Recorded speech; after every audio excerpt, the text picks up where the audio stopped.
Shubor nakaslem jong unongsan Hima. Hadien ke Jingpen Abshrib, bat ke Jingkhynra ke Bajur, ki Pulit jong ke Nongstony haringkat ke Antf kila yo ban kemno ya Ngut ki suba snar nong khidrok,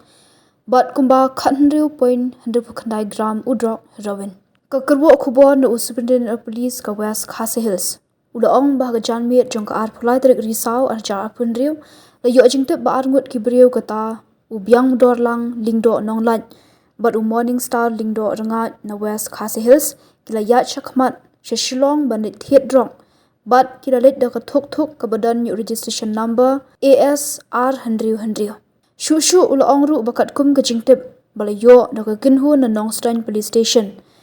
Bat ke Antf kila penong ya ke Jingpen Abshrib ya kita beriu hajan ke shnong nong kesen. Laong ru bahadian ke Jingpen Abshrib kila yi ya ketika tuk-tuk ke ba ki Pulit kila suba, bat mari yi ya ketika genhun Pulit unongnya ke tuk-tuk ula pet grat, bat hadian ula ino ya ke tuk-tuk hashnong sok pria bat pet ri ya ladi.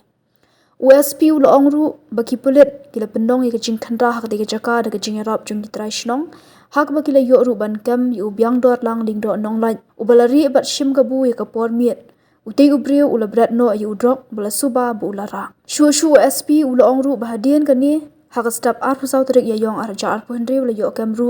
say uwei pat usuba nong khidrok Morning Star lingdo rengat bat haba beteng ban penong ya ke Jingkhynra bat jingwat ha ke shnong sok pria na ke jingdon lang kinong sakhi bat da ke Jingkhynra jong uksau sma K9 na ke food MLP lalap iki tadi ki plarong saw ki bela suba dan drok, bat lalap ru iki tadi ki senduk saban ki bela suba badan yu drok,